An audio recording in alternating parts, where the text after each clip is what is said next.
we don't need to talk about Elon Musk. We know what he's built, he does not really care about stock market. He does not create. Basically, when you have created few industries, you do not really care.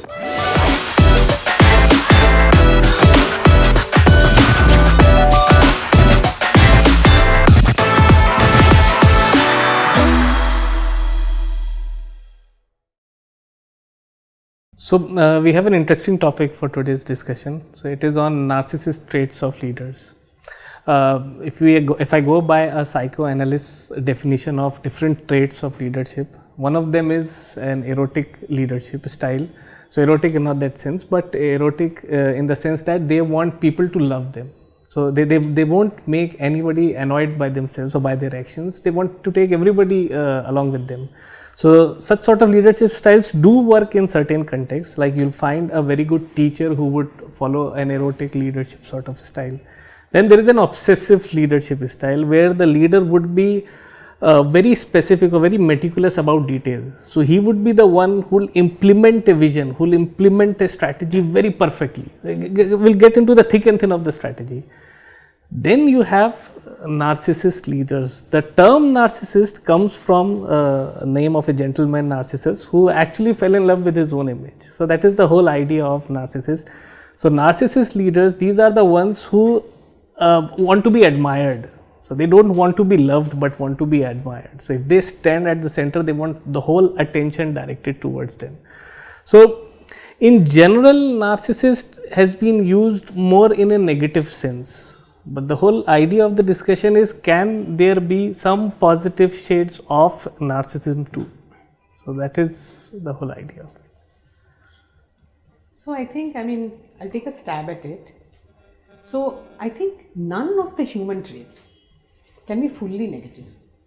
Nobody is perfect. Therefore, an individual has a collection of various traits with some dominant, some subservient, not very, dominant. Now, narcissists typically, are people who can take bold decisions. And when I say bold, I don't mean reckless. I mean bold, as in, there is a significant difference between a bold and reckless, to my mind at least, who can take calculated risks, if I may say so. And because he has an innate sense of self-confidence, he will not give a second chance to his thought. He feels this is right. Now, because of his confidence, he carries an aura around him, and therefore everybody, to use the word, do not love him, they admire him. They kind of dream of, becoming one such. Typically they would say that, kya banda hai? This feeling, typically is, for a narcissist guy. But again, that has to be balanced. You cannot, have, all of these are positives, but there has to be somewhere a fine balancing between whether you want to solely think about yourself and kind of belittle the others to the extent that sometimes it's, it kind of crosses the line of and gets into disrespect. Sometimes it does happen. At least from my experience, I've seen some narcissist leaders. So if you're able to control that and balance it well, I think a lot of leaders that we have seen across the board are actually narcissists. So open for debate, but that's what my thoughts are. So when you call them, they are open, they should adjust their behavior, or they should not be reckless. Yes, they should not be reckless in decision making, because see, the one pitfall of narcissism is that you tend to bring in conflicts in the team. So if in a team you have two narcissists, then you have a big issue. Yeah. So that's why if there is a narcissist in the team and the others are, subservient and tend to accept the subordination, then it will work. So it has to be toned down sometimes, but narcissist having a trait of narcissism is actually a huge positive in a leadership. I'll just add another line to it. You said toned down. So another thing about narcissist leaders, what I've read is, they are very sensitive to criticism. They just don't like criticism.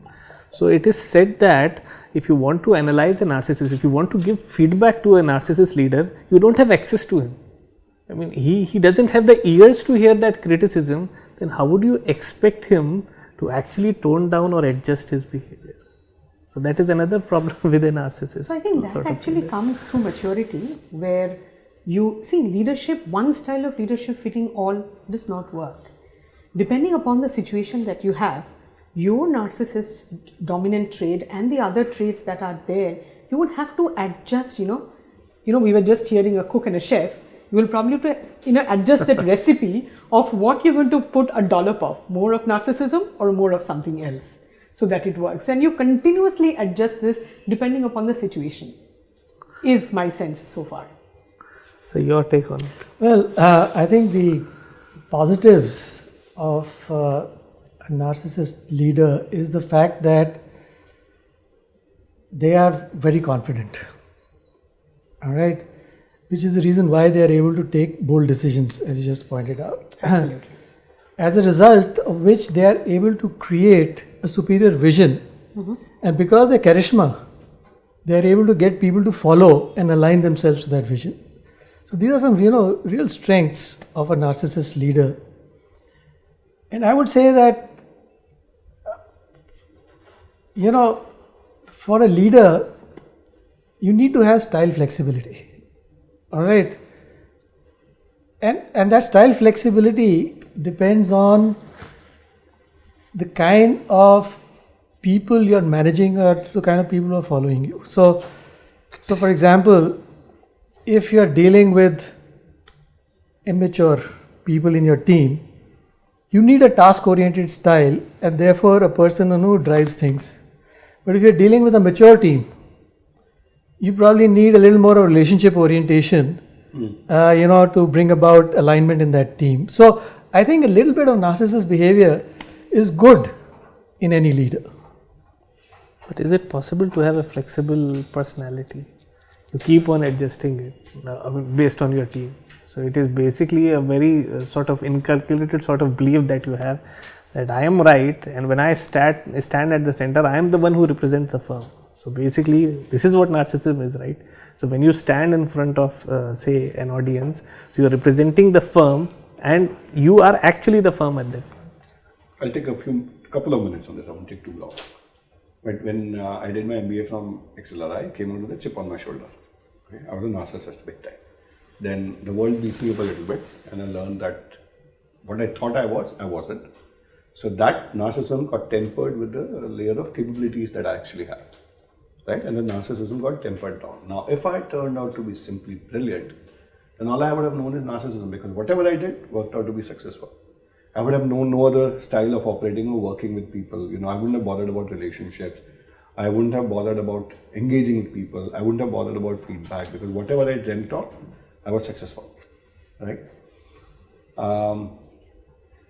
And I think if I didn't have the capabilities, and I still don't think I have at that level, but if a narcissist leader does not have the capability, they will somewhere disappear, correct? But if they become a leader, and we know some really great examples of narcissist leaders in the industry, right? Then as long as I'm successful, no one cares, right? But the moment I fail, then there will be enough people, the wolves will circle around, or the vultures will circle around to attack that narcissist leader. So a narcissist leader can afford to be a narcissist as long as constantly, supremely successful all along. So, otherwise, people would be waiting for a downfall, because a narcissist leader would have rubbed people the wrong way. There is nothing wrong being a narcissist as long as you're so supremely confident and you have the intellectual capability to do what you need to do in your job. Actually, this is what you try to reinforce, right? Correct. So a narcissist leader would be one who would try to be victorious in any situation. Correct. So when you try to be victorious in any situation, because that is what reinforces that belief, right? So when that reinforces, that being victorious reinforces, so you'd go to any extent to be victorious. Again and again. It's a Again and again. self-fulfilling. Self-fulfilling desire. See, I think the problem over there is if the leader becomes manipulative for his own benefit Over the organization. All right. So I think a narcissist leader, actually, that is the serious negative trait, because of self-admiration and constant focus on self-worth.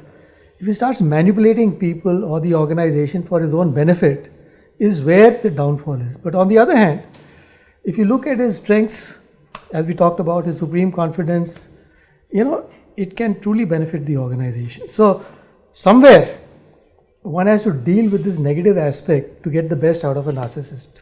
Sometimes when organizations have lost their way or they're floundering or trying to figure out, they need someone to look up to who says, just follow me and do it and we'll be successful. So there are certain contexts in which this personality trait would work. Right. Let me throw in some data.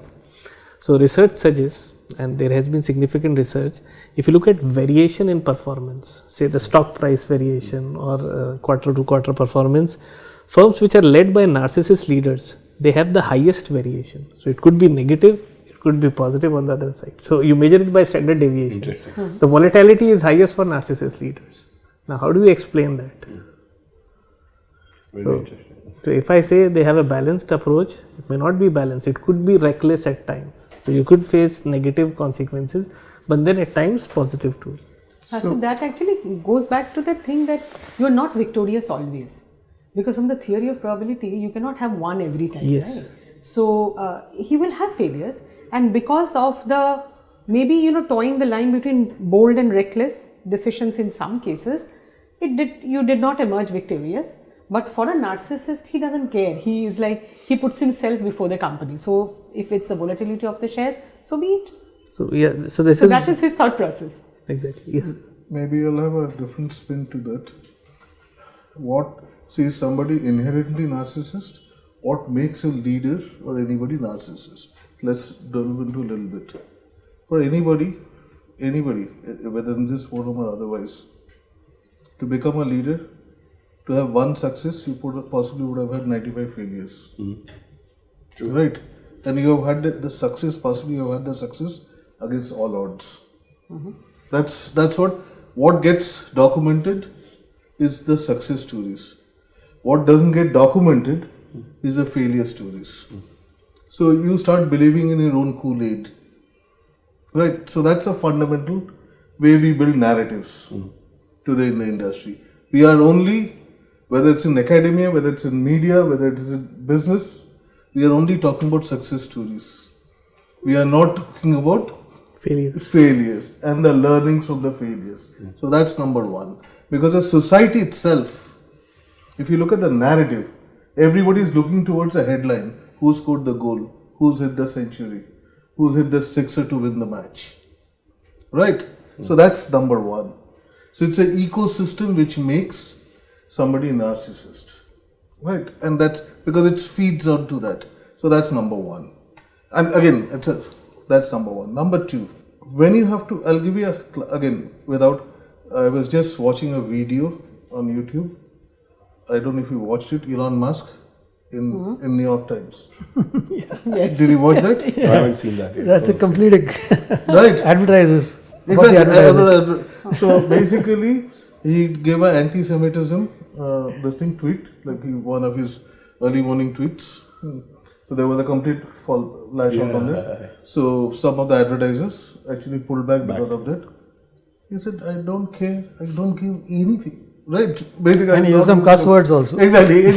Open public forum. Yeah. The point is, okay, now it is not about, it's been dramatized.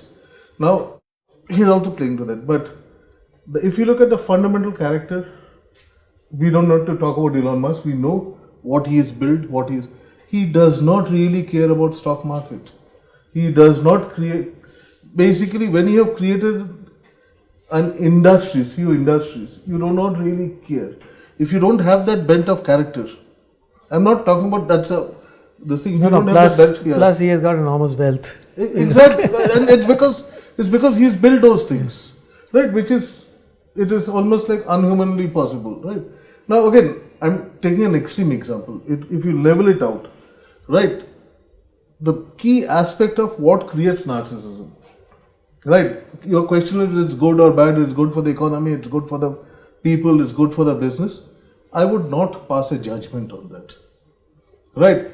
I would like to look at it from a perspective that what the leader has contributed, not just to Arvind's point, not just to yourself or the organization, for all the stakeholders. Right?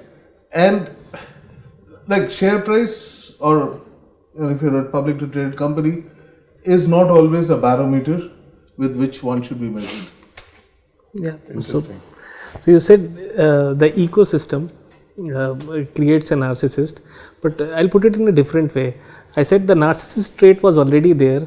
Now, since you were successful, those traits now are aggravated and they are evident. That's the formula to success. That's a formula to success. So you'll find, say, another narcissist leader. We'll not name a lot, but Steve Jobs is an example. So someone who's fired from his own company, and then he comes back, and he's known to be one of the most blatant examples of narcissism.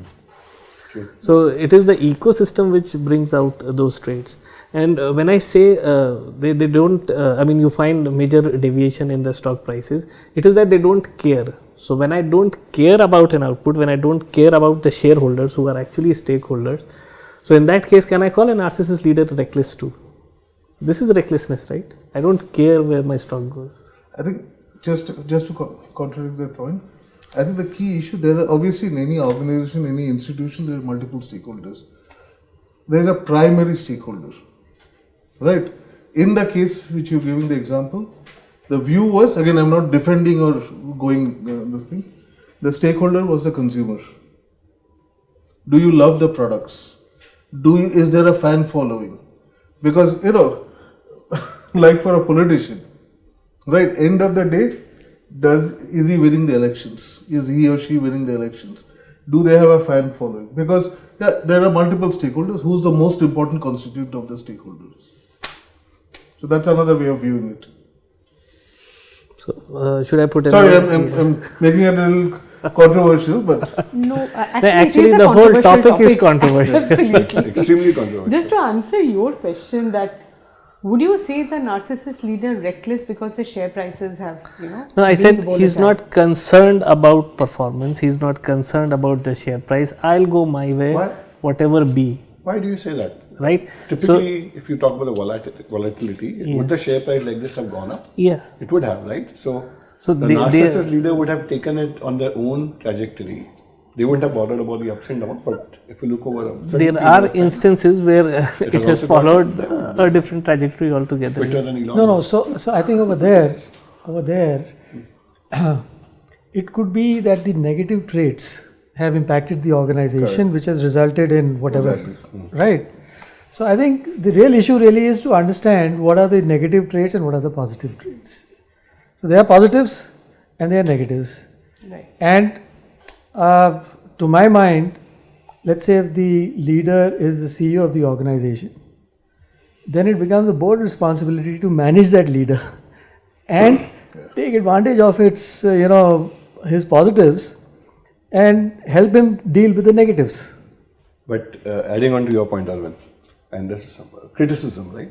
So put that leader, it would be very difficult to coach that. It is difficult, Very but not difficult. impossible. It's not impossible, but Right. very, very difficult. Difficult, but not impossible. I mean, I have situations in which I have seen strong leaders and they react to negative feedback, but then over a period of time, they also understand and appreciate what you're trying to do. So it requires a little persistence. I have to bring about that change. So I think the real thing really is that there are certain traits of a narcissist which are good for the organization. There are certain traits which are terrible for the organization. It becomes the responsibility, if the leader is the head of the organization, for the board to manage that. If the leader is part of the CEO's team, it's the CEO's job to manage that. And it's also a context of the stage, like of the organization. The organization floundering. There had been no vision for a few years. People would be looking for someone who will say, "Let's do this," and whether it's right or wrong, let's just everyone follow that individual. And if it gets things back on track, then Yeah. I think this is where narcissist leaders actually thrive. Chaos, and then you come up with a vision sense of purpose which and nobody could have thought of. So this is actually a difference between other sort of leaders and a narcissist leader. A narcissist leader, no matter if the vision is achievable or not, but then he'll create a big picture which everybody in that chaotic situation would start following. So would a narcissist leader, and since you've done some research, also be able to motivate people and align them to that sense of purpose and vision? In fact, a great example of this is Jack Welch, a highly narcissist leader, but then one mantra for his success, or one reason for his success was he came up with all those vitality curve and 9 boxes. I mean, firing Number people, one and number two. be number 1 and number 2. So these are traits of narcissist leaders. But then what he did was, over his tenure, he indoctrined the whole organization. So that was actually inbuilt. GE over a period of time was known for having at least 20 people ready to become CEOs. So this is how he trained leadership. He indoctrined his thoughts through the organization. So that was one thing that led him to be how successful he was. So then he wasn't 100% narcissist. He was maybe 50% narcissist. More qualities being Well, narcissist. you know, Maybe he had to adjust. labeling is Analyst- subjective. Labeling is Maybe subjective. he wasn't a narcissist. How do Maybe you he was how do driving you a- decide whether someone I'm is just saying narcissist? because Again, we don't know him personally. I don't. Right. So it's labeling can be very subjective. Correct. In fact, But there is, you know, I think you bring out a very important point. In fact, my firm belief is that a supervisor's role at any level is not to supervise, but create a superior vision. Correct. And then align the team to that vision. Get a right team and align it to that vision. Okay? Because if you actually supervise, which means you're giving directions, you're shifting the responsibility from the team to yourself. Yeah. On You're the other stepping hand, down, yeah. on the other hand, if you create a superior vision like a narcissist does, and align the team to that, then you know Magic happens. you get great results. Yeah. Let me ask you a question differently. You give a couple of examples, right, of any kind of leader. End of the day, if a leader of an organization or institution is there, how do you build a lasting institution in an organization? Right? That should be the ultimate benchmark, right? Beyond the leader. Beyond the leader, Yeah. right? How can you build a sustainable organization which goes beyond the leader? That's what the legacy and all of that stays, right? Very often, what has happened, any kind of, whether it's narcissist, non-narcissist, the leader went away. You give the example of Jack Welch, right? Look Steve at Jobs. Yeah, exactly. Steve, fortunately, Apple is still doing well. For now. Right, but you know, there are many examples of such leaders who build institutions and all that. But after creating everything, the organizations, in a way, went into a tailspin kind of a thing and into choppy waters and things like that, right? Now, whether it's a narcissist leader, whether it's a stable leader, it doesn't matter, right? The key aspect of that, if you have to look at a leadership trait, I'm putting on a different perspective. How do you build a sustainable institution? How do you build a sustainable organization? Right? The style can be narcissist, style can be affiliative, style can be authoritative. It doesn't matter. Ultimately, because that's where, if you have to look at all stakeholders' return, is you will get a long-term return on your association with the organization as a shareholder, a stakeholder, and things like that. So, does it really matter? What does your study say? being a narcissist leader. Vis-a-vis normal. Or labeling them like No, it does matter. It certainly does matter, right? Because if the organization is built around a personality and the personality moves on, then you don't have a sustainable organization. It's a house of cards. This is probably, you'll find in a lot of firms too, narcissist leaders, another research says that they are also associated with firms which are very high on innovation. Because since they have a vision which is not seen, which is not, which is beyond anybody's capacity, so they'll be running towards sustainable innovations. They'll go for innovations like anything, they're all radical in nature. So this is what happens when there is a narcissist leader at helm. If you bring in a leader which is not so narcissist, he would be the one who would be looking for incremental changes or minor changes. So on one end, but what happens is, in case of narcissist leaders, they usually don't allow a number 2 or number 3 layer to develop. So this is why when a narcissist leader leaves, there is a gap in the So it would be a lot of unicorns in India would have been led by a narcissist leader. Quite possible. I can think of a few, but I will not name Yeah, them. I also can think of you. मेरे customer होंगे, I don't want to get beaten up. No, but then that is not creating a sustainable organization. Yeah, that is Then, not. In a way, you're putting yourself before the organization this because it is, kind of feeding into your thirst, your desire of being successful, rather than thinking of the company or setting up the company for a long-term success. Exactly. So that That is a negative. huge negative.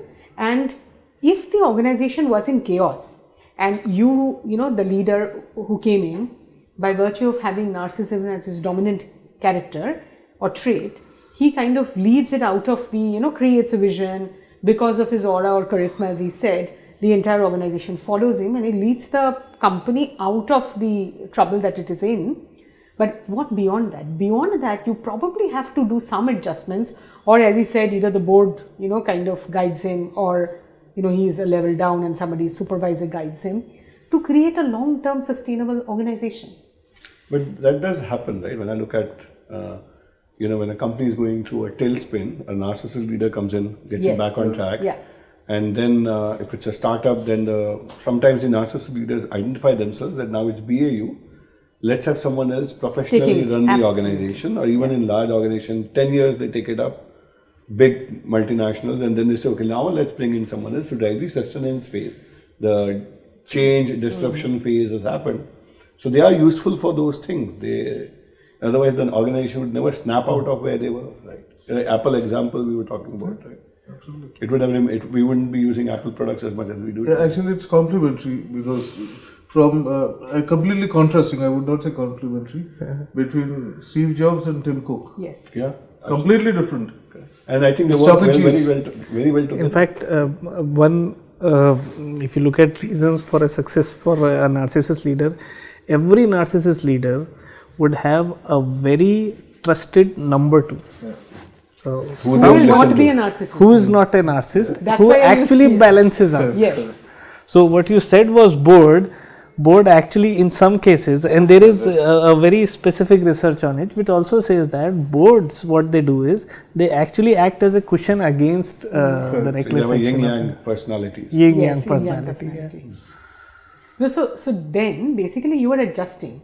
Whether the leader is adjusting or he is creating a number two to adjust and kind of, you know, Buffer zone. As a buffer zone to have, you know, along as the BAU that he rightly pointed out. You know, typically the narcissist leader would move out and let the other, now it's BAU, you take it forward, because that's not his cup of tea anymore. So would That does maverick, not excite him. would maverick be another word for a narcissist leader? Or the maverick is more risk-taking?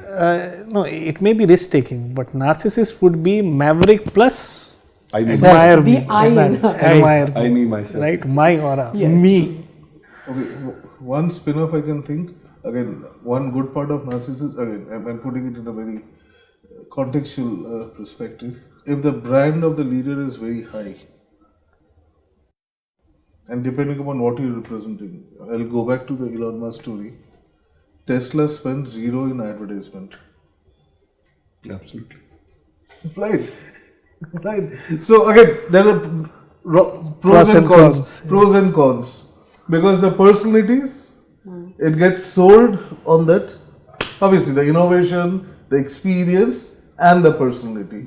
So again, I'm not saying I'm pro or against, but what I'm trying to say, there are pros and cons for each one of these. No, it actually becomes very difficult to quantify it as, say, a good characteristic or a bad Exactly. characteristics, right? But if you look at the way it is used, narcissist or narcissism, negative it is always used in a negative Negative connotation. terminology, yeah, exactly. So, I mean, that was the whole idea of it.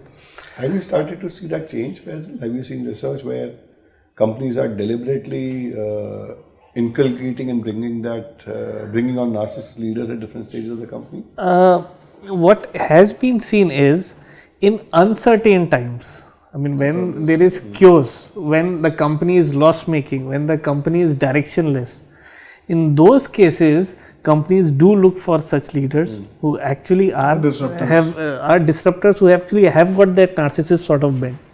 So that is there. So narcissists, they thrive in such situations. So if everything is smooth, you won't bring a narcissist to disrupt everything. But it will also not lead to success all the time. Right? It will not lead to success all the A time. little bit of a hit and miss. Quite a bit of a hit and miss. If you do a statistical analysis, possibly. Interesting. So, in another research again. So we spoke about performance, we spoke about innovation. Another research says that now if you look at narcissist leaders, they have very little regards to regulations. That is another Disruption. very little regards to regulation. You talk about a lot of startups. I'll not name a startup, but with startups, usually what happens, you come up with a concept and an idea.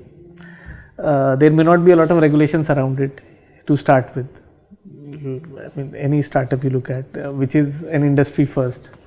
So narcissists are the ones who would be taking risk in taking those startups forward, even if it goes against, say, ethical considerations. So that is another trait of narcissists. Now, how do you define that? Oh, that's clear research that indicates that. There is research. We know of one recent case in the internet doing the rounds without naming them. But, and that's why I use the word that, calculated risk. So it is important for a narcissist. I mean, yes, you think your decision is final, but a trait of narcissism is also that you think your decision is always right, and therefore you will be less influenced by any external opinion or a person, or data, whatever. So I think that is where the adjustment that we were talking about, if the deputy can do the adjustment very well. Otherwise, narcissists are typically, will be focused on the business, whatever compliance, all that shit you take care of. That is the bent of mind they typically have. So if you put all that in the narcissist head, he will not be able to run at the HP or the horsepower that you're wanting him to, kind of. He won't go into the details. He won't go into the details. This is another personality trait, right? So I said obsessive leadership. Obsessive leader would be someone who goes into the details, very meticulous. Narcissist ka, it's like, I am the one. In fact, one way of identifying a narcissist is, you look at annual reports of the firms, and when there is a CEO message, see how many times me is used. That is another way of measuring narcissism. So a narcissist CEO would have an idea, would have a vision, and it's disruptive or beyond that, and then they would be able to ensure people get excited and aligned to that. Yes. And therefore they would need, as an example, a CEO who's least bothered about these things. Who's not bothered about, not least, but not bothered to that extent. Could be a CEO, could be the board. At that level. Well, I'm not sure how successful the CEO would be in that situation. If they're able to get along well with the trusted advisor. At the end of the day, if the boss is got that personality trait, he won't care two hoots about what. So it really becomes either a coach who's assigned, or the board, or somebody who's able to influence. Because they will respect authority. Exactly. Or I would tend to think that, a narcissist leader, to ensure that he is successful, more often than not, should create a team where you have, people, yes, who are going to take care of checks and balances while I run the horsepower I want. If he recognizes he has a problem. If he recognizes he has a problem. Right, only then. Otherwise, it becomes the responsibility of somebody else to make sure that gets balanced by something else. That's right. Just a question. Is there any study between public listed companies versus privately owned companies? I may not be aware of it, because you don't find a lot of data on private companies. Okay, let me rephrase the question. Is there a study on founder-led CEOs? Vis-a-vis executive leadership. If you talk about founder-led would be more of, say, startups of first generation. Not necessarily, Yeah. Even the companies, IKEA still founder-led. Yeah. Founding family-led. Yeah. So there the studies.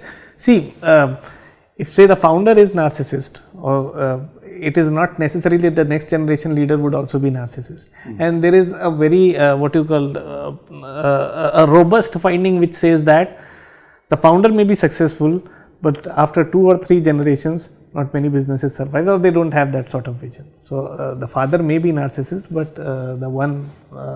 the next generation may of course not be. So. This is Arvind. You build an institution. What's your view on this? Well, if you ask me, succession planning. You talked about sustenance. I think that is very, very important for a founder-led organization. Because I think the biggest challenge in a founder-led organization is for the founder to let go. Exactly. Yes. Bang on. Yeah. Right? So I think only people who recognize that are able to then bring in the right leaders who can then sustain and take the organization forward. Succession planning, to my mind, is very, very important in such situations. I'll draw a parallel. When your child's ready to go to school, you let the child go to school and you have to trust the teachers to take care of the child. Are you going to be a helicopter parent who's wanting cameras installed in the classroom to know what the child is doing? Are you going to trust your baby with that teacher who's also a professional, who will sustain the child's growth for the 15 years to come, right? And a lot of founding CEOs I have experience can't let go. Can't let go. It's a big problem, big issue. And also, many of these are decisions, as you rightly said, board-led. This thing is your investors, your board. Yeah. So that's how you actually get pushed. Exactly. Which is why, closely held, family-owned, they have real challenges in succession planning. Yes. Whereas public companies don't have so much of a challenge because there are other pressures which make sure that. So then again, the question boils down to someone who is narcissistic, would he prefer succession planning? Well, it's not his choice. That's why the board is so important, right? It has to be thrust upon it. It has to be thrust. So can't the leader get bigger than the board in that case? Or does that happen? Some do, and there are examples of it. They fire the board. So if you talk about narcissism and such, so they can actually overpower the board too. Yes. Yeah, depends on the situation. So again, it's a stage of where. But those are outliers. I mean, it wouldn't be so frequent. But in a normal circumstance, I would expect, the superior or the board, whoever, to bring in these and trust it upon him to do it, because that's the only way of, other than the chaos where a narcissist really adds values, to have a long-term plan or vision for the company. Otherwise, your company goes with the narcissist going away. That's not fair. But just continuing on this thought, but also a narcissist leader will bring a board who will support them. Like, in a way, unless the investors put in some other board and all that, because you know how the board game also works, right? So, in a way, a founder, perhaps. Exactly, I'm saying, founder narcissist leader that will bring in a board which listens to him. Will say yes to everything. We're talking of two words, narcissist and leader. Yes. So if the person has narcissist stage but is genuinely a leader, I'm sure they recognize at some stage that they need to let go. If they don't, then they're not really a leader. Right? So you have to look at those two in conjunction. That's It's interesting. very critical, because if a narcissist leader is only a narcissist, I don't think they'll be a leader for long. Exactly. At some stage, I'm sure the narcissist leader realizes, job done, let's move on. I'll find somewhere else to be successful narcissist leader. But as a narcissist, would you leave? I'm sure when you look at it, can you think of Hitler, but I'm sure there are lots of leaders who would. They have been forced to leave, right? Forced to leave. I don't know. A narcissist leader, can you think of a narcissist leader who has left on his own? I will go ask ChatGPT that. But I'm sure in fact, I asked a lot ChatGPT last night. You did? Yeah. But, so you talked about Jack Welch. Was he asked to leave? He retired. So then he leaves. Yeah, he leaves. So he knows his time has come and the board has a succession plan. So I think that's how it works. And you look at some of the Indian startups, I'm sure the leader at some stage said, let me go do something else, let me get professionals to run it. Now, are they micromanaging? Are they the puppet master for those professionals? Are they really letting it go? It's a different matter. But I'm sure some of them, I'm guessing, I don't know what percentage, but some percentage of them would realize it's, hey, my narcissism has taken me to this level, and now I need to move on to the next narcissist, next challenge that will be useful for my narcissist behavior. So usually what happens is, I'll just, since I read a few research, narcissist leaders are also associated with usually larger firms. So you won't find a narcissist leader leading a smaller firm. So say suppose the grandiose, yeah, Yes. that comes from a bigger firm, right? So if you have a bigger firm, you can go for say a big acquisition and increase the size of the firm even more. So that decision could be reckless. But the point he was bringing up, media, you spoke about media, because the positives always stand out, the failures don't stand out. Is it that larger firms, narcissist leaders are more visible versus smaller firms? That we don't hear about them enough, but they exist? That goes against the definition of narcissist, right? So if you don't hear about them, He's a big fish in a small pond. yeah, A narcissist leader is a big fish in a small pond, rather than be a big fish in a big pond, possibly, because a small fish in a big pond. I'm just using deliberately big Yeah. fish in a big pond, because maybe media doesn't cover them enough, and they still exist. In a, as an example, a $100 million IT firm, there may be narcissist leaders who are running it that we don't get to know. That's why I said private public. That's what I'm saying. If you're public, you'll be more followed on media. More followed on media. So basically, to sum it up, so even though the word has been used in negative sense, but there are certain conditions, certain contexts in which you need a narcissist leader to lead Yeah. you. I don't think there is any two ways about thinking this. This is the right conclusion to my mind. At certain stages in the firm's path, you need to, depending upon whether you're in troubled water or whatever you do. They're a catalytic leader or a narcissist leader, maybe at that time. Yeah.